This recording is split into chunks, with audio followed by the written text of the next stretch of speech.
নমস্কার। শ্রী শ্রী পরমহংসদেব রামকৃষ্ণ ও স্বামী বিবেকানন্দকে প্রণাম জানিয়ে আমি কর্মযোগ বইটি আপনাদের পড়ে শোনাব। আমার এই পড়ার পেছনে কোনো ব্যবসায়িক উদ্দেশ্য নেই। আমি শুধু স্বামীজির বাণী লোকমুখে প্রচার করতে চাই। শুরু করছি। কর্মযোগ, প্রথম অধ্যায়। কর্ম, চরিত্রের উপর ইহার প্রভাব। কর্ম শব্দটি সংস্কৃত ক্রি ধাতু হইতে সিদ্ধ। ক্রি ধাতুর অর্থ করা, যাহা কিছু করা হয় তাহাই কর্ম। এই শব্দটির আবার পারিভাষিক অর্থ হল কর্মফল। দার্শনিকভাবে ব্যবহৃত হইলে কখন কখন উহার অর্থ হয় সেই সকল ফল, পূর্বকর্ম যাহাদের কারণ। কিন্তু কর্মযোগে আমাদের কর্ম শব্দটি কেবল কার্য, এই অর্থে ব্যবহার করিতে হইবে।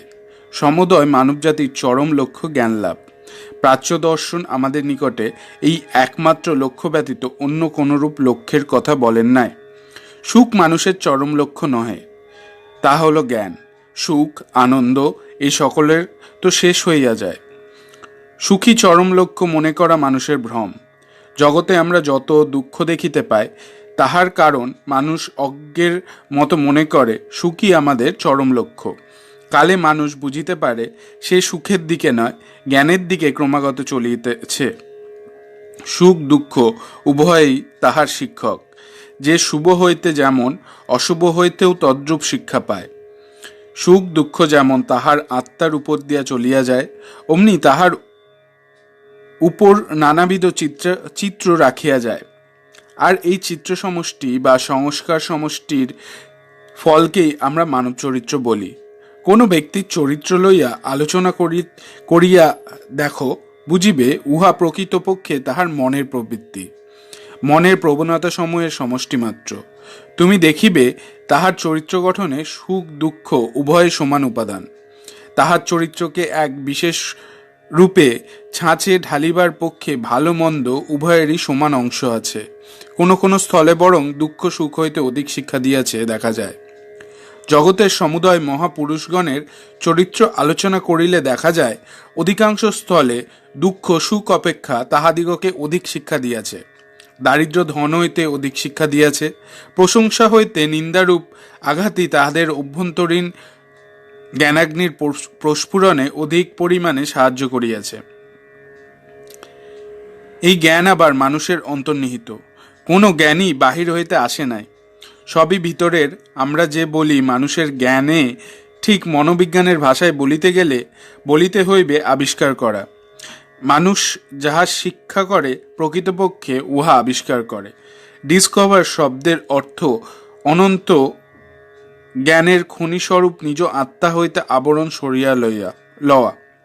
আমরা বলি নিউটন মাধ্যাকর্ষণ আবিষ্কার করিয়াছিলেন। উহা কি এক কোণে বসিয়া তাহার জন্য অপেক্ষা করিতেছিল? না, উহা তাহার জন্য নিজ মনেই অবস্থিত ছিল। সময় আসিল, অমনি তিনি উহা দেখিতে পাইলেন। জগৎ যত প্রকার জ্ঞান লাভ করিয়াছে সমুদয়ই মন হইতে। জগতের অনন্ত পুস্তকাগার তোমার মনে। বহির্জগৎ কেবল তোমার নিজ মনকে অধ্যয়ন করিবার উত্তেজক কারণ, উপযোগী অবস্থাস্বরূপ, কিন্তু সকল সময়ই তোমার নিজ মনই তোমার অধ্যয়নের বিষয়। আপেলের পতন নিউটনের পক্ষে উদ্দীপক কারণস্বরূপ হইল। তখন তিনি নিজ মন অধ্যয়ন করিতে লাগিলেন। তিনি তাহার মনের ভিতরকার পূর্ব হইতে অবস্থিত ভাব পরম্পরারূপ শৃঙ্খলগুলি পুনরায় আর একভাবে সাজাইতে লাগিলেন এবং উহাদের ভিতর আরেকটি শৃঙ্খল আবিষ্কার করিলেন। উহাকেই আমরা মাধ্যাকর্ষণের নিয়ম বলি। উহা আপেল অথবা পৃথিবীর কেন্দ্রে অবস্থিত কোনো পদার্থ ছিল না। অতএব ব্যবহারিক বা পারমার্থিক সমুদয় জ্ঞানই মানুষের মনে। অনেক স্থলেই উহারা আবিষ্কৃত বা অনাবৃত থাকে না, বরং আবৃত থাকে। যখন এই আবরণ অল্প অল্প করিয়া সরাইয়া লওয়া হয় তখন আমরা বলি আমরা শিক্ষা করিতেছি। আর এই আবিষ্করণ প্রক্রিয়া যতই চলিতে থাকে ততই জ্ঞানের উন্নতি হইতে থাকে। যে পুরুষের এই আবরণ ক্রমশ উঠিয়া যাইতেছে তিনি অপেক্ষাকৃত জ্ঞানী। যে ব্যক্তির আবরণ খুব বেশি সে অজ্ঞান, আর যে মানুষ হইতে উহা একেবারে চলিয়া গিয়াছে তিনি সর্বজ্ঞ পুরুষ। প্রাচীনকালে অনেক সর্বজ্ঞ পুরুষ ছিলেন, আমার বিশ্বাস একালেও অনেকে হইবেন, আর আগামী যুগসমূহে অসংখ্য সর্বজ্ঞ পুরুষ জন্মাইবেন। যেমন একখণ্ড চকমকিতে অগ্নি অন্তর্নিহিত থাকে, তদ্রূপ জ্ঞানমানের মধ্যেই রইয়াছে। উদ্দীপক কারণটা ঘর্ষণ স্বরূপে সেই অগ্নিকে প্রকাশ করিয়া দেয়। আমাদের সকল ভাব ও কার্য সম্বন্ধে তদ্রূপ। যদি আমরা ধীরভাবে নিজেদের অন্তঃকরণকে অধ্যয়ন করি, তবে দেখিব আমাদের হাসি, কান্না, সুখ, দুঃখ, বড় অবিসম্পাত, নিন্দা, সুখ্যাতি সমুদয়গুলি আমাদের মনের উপর বহির্জগতের অনেক ঘাত প্রতিঘাত হইতে উৎপন্ন। উহাদের ফলেই আমাদের বর্তমান চরিত্র গঠিত। এই সমুদায় ঘাত প্রতিঘাতগুলিকে একত্রে কর্ম বলে। আত্মার অভ্যন্তরস্থ অগ্নিকে বাহির করিবার জন্য উহার নিজ শক্তি ও জ্ঞান প্রকাশের জন্য যে কোনো মানসিক বা ভৌতিক ঘাত প্রদত্ত হয়, তাহাই কর্ম। কর্ম অবশ্য এখানে উহার সার্বভৌমিক অর্থে ব্যবহৃত। অতএব আমরা সর্বদাই কর্ম করিতেছি। আমি কথা কহিতেছি, ইহা কর্ম। তোমরা শুনিতেছ, ইহাও কর্ম। শ্বাস প্রশ্বাস ফেলিতেছি, ইহা কর্ম। বেড়াইতেছি, কর্ম। কথা কহিতেছি, কর্ম। শারীরিক বা মানসিক যাহা কিছু আমরা করি, তাহাই কর্ম। উহারা আমাদিগের উপর উহাদের চাপ রাখিয়া যাইতেছে। কতকগুলি কার্য আছে যে সেগুলি যেন অনেকগুলি ক্ষুদ্র ক্ষুদ্র কর্মের সমষ্টি স্বরূপ। যদি আমরা শৈলখণ্ডপূর্ণ সমুদ্র তটে দণ্ডায়মান হইয়া উহার উপর উর্মিমালার প্রতিঘাত শুনিতে থাকি, তখন উহাকে কি ভয়ানক শব্দ বলিয়া বোধ হয়। কিন্তু আমরা জানি একটি তরঙ্গ প্রকৃত পক্ষে অতি ক্ষুদ্র ক্ষুদ্র লক্ষ তরঙ্গ সংঘটিত। উহাদের প্রত্যেকটি হইতে শব্দ হইতেছে, কিন্তু আমরা তাহা শুনিতে পাই না। যখনই উহারা একত্র হইয়া প্রবলকার ধারণ করে, তখনই আমরা প্রবল শব্দ শুনিতে পাই। এরূপ হৃদয়ের প্রত্যেক কম্পনই কার্য হইতেছে। কতগুলি কার্য আমরা বুঝিতে পারি, তাহারা আমাদের ইন্দ্রিয়গ্রাহ্য হইয়া থাকে, তথাপি তাহারা ক্ষুদ্র ক্ষুদ্র কর্মসমষ্টি স্বরূপ। যদি তুমি কোনো ব্যক্তির চরিত্র যথার্থ বিচার করিতে চাও, তবে তাহার বড় বড় কার্যের দিকে লক্ষ্য করিও না। অবস্থা বিশেষে নিতান্ত নির্বোধ ও বার্তুল্য কার্য করিয়া থাকে। লোককে তাহার অতি সামান্য কার্য করিবার সময় লক্ষ্য করো, উহাতেই মহৎ লোকের প্রকৃত চরিত্র জানিতে পারিবে। বড় বড় ঘটনায় সামান্য লোককে পর্যন্ত মহৎ করিয়া তোলে, কিন্তু সকল অবস্থাতেই যাহার চরিত্রের মহত্ব লক্ষিত হয়, তিনিই প্রকৃত মহৎ লোক।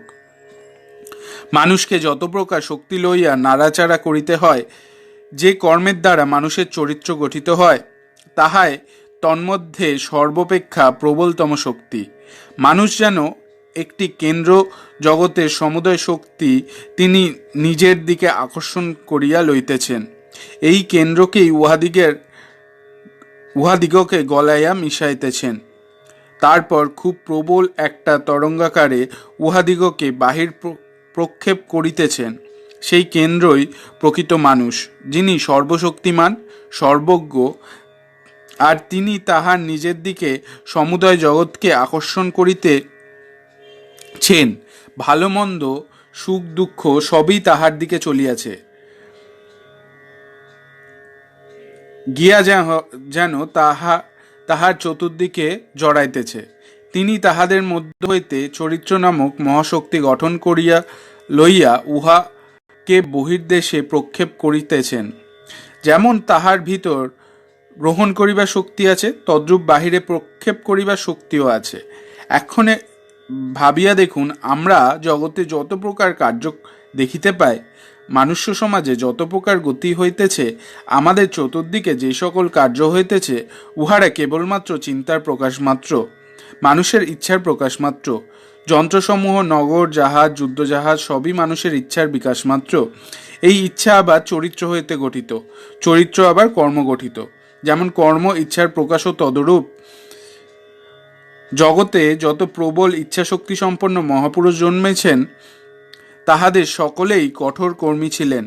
তাহাদের এত শক্তি ছিল যে তাহারা জগৎকে উল্টাইয়া পাল্টাইয়া দিতে পারিতেন।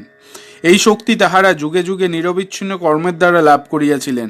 বুদ্ধ বা যিশুর ন্যায় প্রবল ইচ্ছাশক্তি এক জন্মে লাভ করা যায় না, কারণ আমরা জানি তাহাদের পিতা কাহারা ছিলেন। তাহাদের পিতারা যে জগতের হিতের জন্য কখনো কিছু বলিয়াছেন তাহা জানা নাই। যোসেফের ন্যায় লক্ষ লক্ষ সূত্রধর জীবলীলা সম্বরণ করিয়াছেন, লক্ষ লক্ষ এখনো জীবিত রইয়াছেন। বুদ্ধের পিতার ন্যায় লক্ষ লক্ষ ক্ষুদ্র রাজা জগতে ছিলেন। যদি ইহা কেবলমাত্র পুরুষানুক্রমিক সঞ্চারের উদাহরণ হয়, তবে এই ক্ষুদ্র সামান্য রাজা, যাহাকে হয়তো তাহার ভৃত্যেরা পর্যন্ত মানিত না, কিরূপে এমন এক সন্তানের জনক হইলেন, যাহাকে জগতের অর্ধেক লোক উপাসনা করিতেছেন। সূত্রধর ও তাহার এই সন্তানের, যাহাকে লক্ষ লক্ষ লোকে ঈশ্বর বলিয়া উপাসনা করিতেছে, মধ্যে এই যে অনতিক্রমীয় প্রভেদ, তাহাই বা কিরূপে ব্যাখ্যা করিবে? পূর্বোক্ত মত দ্বারা উহার ব্যাখ্যা হয় না। বুদ্ধ জগতে যে মহাশক্তি সঞ্চার করিয়াছিলেন, যাহা যিশুর ভিতর হইতে প্রকাশিত হইয়াছিল, তাহা কোথা হইতে আসিল? এই শক্তি সমষ্টি কোথা হইতে আসিল? অবশ্য উহা যুগ যুগান্তর হইতে ওই স্থানেই ছিল, ক্রমশ প্রবল হইতে প্রবলতর হইতে অবশেষে সমাজে উহা বুদ্ধ যিশু নামে প্রবল শক্তির আকারে প্রকাশ পাইল। এখনো এই শক্তি তরঙ্গ প্রবাহিত হইতেছে, আর এই সমুদয়ই কর্ম দ্বারা নিয়মিত। উপার্জন না করিলে কেহ কিছু পাইতে পারে না, ইহাই সনাতন নিয়ম। আমরা মনে করিতে পারি আমরা ফাঁকি দিয়া কিছু লাভ করিব, কিন্তু আখেরে আমাদিগকে পূর্বোক্ত নিয়মে দৃঢ় বিশ্বাসী হইতে হয়।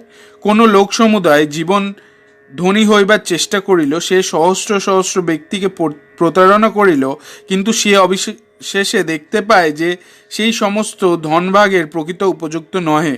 তখন তাহার জীবন তাহার পক্ষে কষ্টকর ও ঘৃণা হইয়া দাঁড়ায়।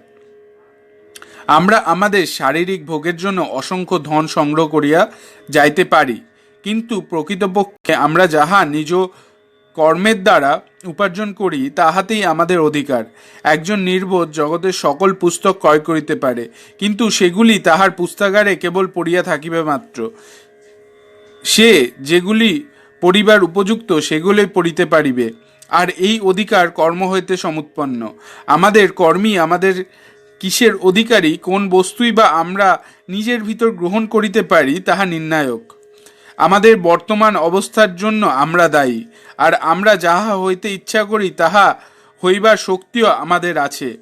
আমাদের বর্তমান অবস্থা যদি আমাদের পূর্বকর্মের দ্বারা নিয়মিত হয়, তবে ইহা নিশ্চয় সিদ্ধান্ত হইবে যে আমরা ভবিষ্যতে যাহা হইতে ইচ্ছা করি, আমাদের বর্তমান কর্ম দ্বারা তাহা হইতে পারি।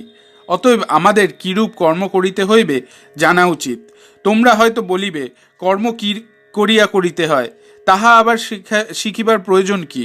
সকলেই তো জগতের কর্ম করিতেছে। কিন্তু কথা এই, শক্তির অনর্থক ক্ষয় বলিয়া একটি জিনিস রইয়াছে। গীতায় এই কর্মযোগ সম্বন্ধে কথিত আছে, কর্মযোগের অর্থ কর্মের কৌশল, বৈজ্ঞানিকভাবে কর্মানুষ্ঠান। কর্ম কি করিয়া করিতে হয় জানিতে হইবে, তবেই তাহা হইতে শ্রেষ্ঠতম ফলাফল হইবে। তোমাদের স্মরণ রাখা উচিত এই সমুদয় কর্মের উদ্দেশ্য। মনের ভিতর পূর্ব হইতে যে শক্তি রহিয়াছে তাহাকে প্রকাশ করা। আত্মার জাগরণ, প্রত্যেক মানুষের ভিতর এই শক্তি রহিয়াছে এবং জ্ঞানও রহিয়াছে। এই সকল বিভিন্ন কর্ম যেন উহাকে প্রকাশ করিবার জন্য, ওই দৈত্যকে জাগরিত করবার জন্য। জাতস্বরূপ মানুষ নানা অভিসন্ধিতে কার্য করিয়া থাকে, কোনো অভিসন্ধি ব্যতীত কার্য হইতে পারে না। কোনো কোনো লোক যশ চাহে, তাহারা যশের জন্য কার্য করে। অপর কেহ কেহ অর্থ চাহে, তাহারা অর্থের জন্য কার্য করে। অপর কেহ কেহ প্রভুত্ব চাহে, তাহারা প্রভুত্ব লাভের জন্য কার্য করে। অপরে স্বর্গে যাইতে চাহে, তারা স্বর্গ যাইবার জন্য কার্য করে। অপরে আবার মৃত্যুর পর আপনার নাম রাখিয়া যাইতে চায়। চীন দেশে এরূপ হইয়া থাকে। সেখানে না মরিলে কোনো উপাধি দেওয়া হয় না। বিচার করিয়া দেখিলে এই প্রথা আমাদের অপেক্ষা ভালো বলিতে হইবে। কোনো কোনো লোক খুব ভালো কার্য করিলে তাহার মৃত পিতা বা পিতামহকে কোনো মাননীয় উপাধি প্রদান করা হয়। কতগুলি মুসলমান সম্প্রদায় সমস্ত জীবন কেবল মৃত্যুর পর একটি প্রকাণ্ড সমাধি মন্দিরে সমাহিত হইবার জন্য কার্য করিয়া থাকে। আমি এমন কয়েকটি সম্প্রদায়ের কথা জানি, যাহাদের ভিতরে শিশু জন্মাইবা মাত্র তাহার জন্য সমাধি মন্দির নির্মিত হইয়া থাকে। উহাই তাহাদের বিবেচনায় মানুষ্য সর্বোচ্চ কর্ম। ওই সমাধি মন্দির যত বৃহৎ ও সুন্দর হয়, সেই ব্যক্তি ততই সুখী বলিয়া বিবেচিত হয়। কেহ কেহ আবার প্রায়শ্চিত্ত স্বরূপ কর্ম করিয়া থাকেন। যত প্রকার অসৎ কার্য সব করিয়া শেষে একটি মন্দির প্রতিষ্ঠা করিলেন, অথবা পুরোহিতগণকে কিনিয়া লইবার জন্য ও তাহাদের নিকট হইতে স্বর্গে যাইবার ছাড় পাইবার জন্য কিছু তাহাদিগকে দিলেন। তাহারা মনে করেন ইহাতেই তাহার রাস্তা পরিষ্কার হইল, উহাতেই তাহার নির্বিঘ্নে চলিয়া যাইবেন। মানুষের কার্য প্রবৃত্তির নিয়ামক এই সকল। এই এতদ্রূপ অনেক অভিসন্ধি আছে। এক্ষণে কার্যের জন্যই যে কার্য, তাহার আলোচনা করা যাক। সকল দেশেই এমন কতগুলি ব্যক্তি আছেন, যাহারা জগতের প্রকৃত সুসন্তান। ইহারা কার্যের জন্য কার্য করেন। ইহারা নাম যশের কাঙাল নয়, অথবা স্বর্গে যাইতেও চাহেন না। তাহারা কার্য করেন কেবল উহাতে লোকের প্রকৃত উপকার হয় বলিয়া।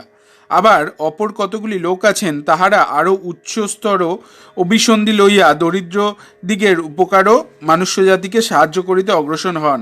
তাহারা ওই কার্য ভালো বলিয়া ও ওই সৎ কার্যকে ভালোবাসেন বলিয়া উহা করিয়া থাকেন। এক্ষণে পূর্বোক্ত কার্যপ্রবৃত্তির নিয়ামক অভিসন্ধিগুলি সম্বন্ধে বিচার করা যাক। প্রথমে নাম যশ সম্বন্ধে আলোচনা করা যাক। এই নাম যশের চেষ্টায় সচরাচর তৎক্ষণাৎ ফল পাওয়া যায় না। ইহারা সচরাচর আমাদিগের নিকট উপস্থিত হয় যখন আমরা বৃদ্ধ হই, যখন আমাদের জীবন প্রায় শেষ হইয়া আসিয়াছে। কিন্তু যদি কোনো ব্যক্তি কোনো স্বার্থপূর্ণ উদ্দেশ্যে বিরহিত হইয়া কার্যকরী করে, তাহার কি হয়? সে কি কিছু লাভ করে না? হ্যাঁ, সে সর্বাপেক্ষা অধিক লাভবান হয়। নিঃস্বার্থপরতায় অধিক লাভ আছে। কেবল লোকের উহা অভ্যাস করিবার জন্য সহিষ্ণুতা নাই। সাংসারিক হিসাবেও উহা খুব লাভজনক।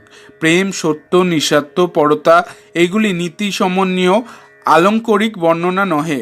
উহারা আমাদের সর্বোচ্চ আদর্শ, কারণ উহারা শক্তির মহান বিকাশ স্বরূপ। প্রথমত, যে ব্যক্তি 5 দিন অথবা 5 মিনিট কোনরূপ স্বার্থাভিসন্ধ শূন্য হইয়া ভবিষ্যতের কোনো উদ্দেশ্য না রাখিয়া বা স্বর্গ লাভাকাঙ্ক্ষা হৃদয়ে পোষণ না করিয়া বা কোনরূপ শান্তির ভয়ে ভীত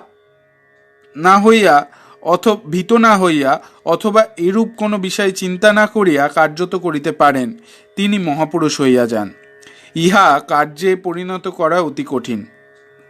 আমাদের অন্তরের অন্তঃস্থলে আমরা উহার মূল্য এবং উহা কি মহান শুভ প্রসব করে তাহা জানি। উহা শক্তির মহোচ্চ বিকাশ স্বরূপ। উহাতে প্রবল সংযম প্রয়োজন। সমুদয় বহির্মুখী কার্য অপেক্ষা এই সংযম অধিকতর শক্তির প্রকাশ। চতুরস্রবাহিত শকট কোনো প্রকার প্রতিরোধ শূন্য হইয়া পাহাড়ে গড়াইয়া নিচে চলিয়া যাইতে পারে, অথবা শকটবান অশ্বগণকে সংযম করিতে পারেন। ইহাদের মধ্যে কোনটি অধিকতর শক্তির বিকাশ? অশ্বগণকে ছাড়িয়া দেওয়া বা উহাদিগকে সংযম করা। একটি বলবায়ুর মধ্যে দিয়া উড়িয়া গিয়া অনেক দূরে যাইয়া পড়িতে পারে, অপরটি দেয়ালে লাগিয়া গিয়া বেশি দূরে যাইতে পারিল না, কিন্তু তাহাতে প্রবল তেজ উৎপন্ন হইল। এইরূপ মনের এই সমুদয় বহির্মুখী গতি স্বার্থাভিসন্ধির দিকে ধাবিত হওয়ার উহার আর তোমার নিকট ফিরিয়া আসিয়া তোমার শক্তি বিকাশে সাহায্য করে না, কিন্তু উহাদিগকে সংযত করিলে তোমরা শক্তি বর্ধিত হইবে।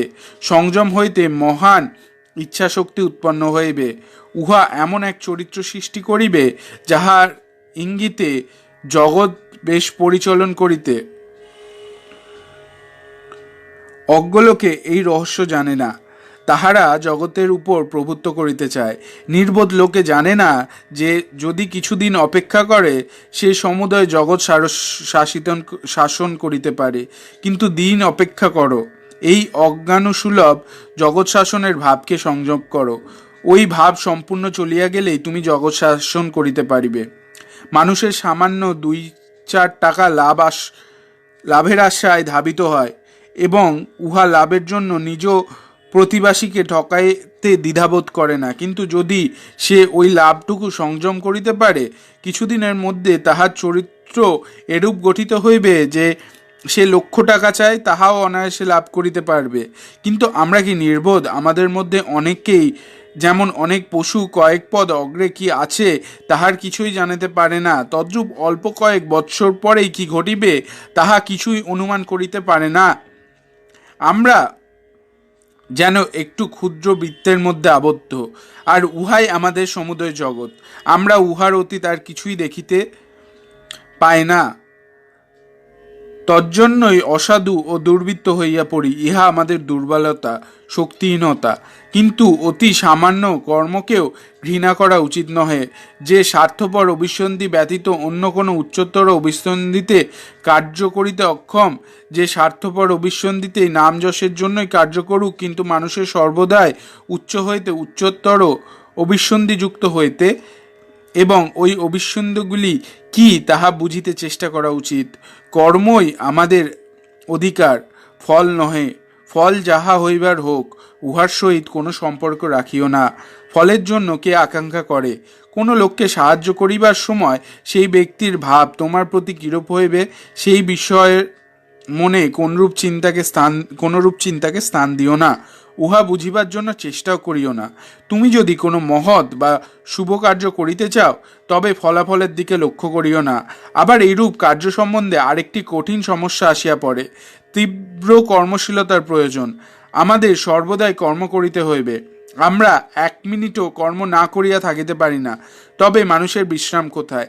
একদিকে কর্ম, মহাজীবন সংগ্রাম, সামাজিক জীবনের আবর্তে তীব্র ঘূর্ণন, আবার একটি চরিত্র সর্বদাই শান্তিময়, সবই যেন নিবৃত্তি উন্মুখ, চতুর্দিকে সব স্থির ধীর, কোনরূপ শব্দ কোলাহল নাই বলিয়ায় মনে হয়, কেবল প্রকৃতির শান্তিময় ছবি চতুর্দিকে। এই মানুষটি কোনটি সম্পূর্ণ চরিত্র নহে। কোন লোক এরূপ শান্তিপূর্ণ স্থানে বাস করিলেন, যখনই তিনি জগতের মহাবৃত্তে পড়িয়া যান, তখনই তিনি একবারে উহাতে ধ্বংস হইয়া যাইবেন। যেমন গভীর সমুদ্র তলবাসী মৎস্য সমুদ্রের উপরিদেশে আসিবা মাত্র খণ্ডবিখণ্ড হইয়া যায়, কারণ জলের প্রবল চাপই উহা জীবিত অবস্থায় থাকিতে সমর্থ হয়। যে ব্যক্তি কেবল সাংসারিক ও সামাজিক জীবনের কোলাহলেই অভ্যস্ত, সে কি কোনো নিবৃত্ত স্থানে বাস করিতে পারে? এরূপ চেষ্টায় তাহাকে শেষে বাতুলালয়ে যাইতে হয়। আদর্শ পুরুষ তিনি, যিনি গভীরতম নিস্তব্ধতার মধ্যে তীব্র কর্মী এবং প্রবল কর্মশীলতার মধ্যে মরুভূমি নিস্তব্ধতা অনুভব করেন। তিনি সংযম রহস্য বুঝিয়াছেন, আত্মসংযম করিয়াছেন। বাণিজ্যবহুল মহানগরীতে ভ্রমণ করিলেও নিঃশব্দ গুহার অবস্থিতের ন্যায় তাহার মন শান্ত থাকে, অথচ তাহার মন তীব্রভাবে কর্ম করিতেছে। কর্মযোগী ইহাই আদর্শ। এই অবস্থা লাভ করিতে পারিলেই তুমি কর্মের প্রকৃত রহস্যবিদ হইলে। কিন্তু আমাদিগকে গোড়া হইতে আরম্ভ করিতে হইবে। আমাদের সম্পর্কে যেরূপ কর্ম আসিবে তাহাই করিতে হইবে, এবং প্রত্যহ আমাদিগকে ক্রমশ একটু একটু করিয়া নিঃস্বার্থপরতা শিক্ষা করিতে হইবে। আমাদিগকে কর্ম করিতে হইবে এবং ওই কর্মের পশ্চাতে কি অভিসন্ধি আছে তাহা দেখিতে হইবে। তাহা হইলে প্রায় অধিকাংশ স্থলেই দেখিতে পাইব, প্রথম আমাদের অভিসন্ধি স্বার্থপূর্ণই থাকে, কিন্তু অধ্যবসায় প্রভাবে ক্রমশ স্বার্থপরতা কমে যায়। অবশেষে এমন সময় আসিবে যখন আমরা মধ্য নিঃস্বার্থ কর্ম করিতে সমর্থন হইব।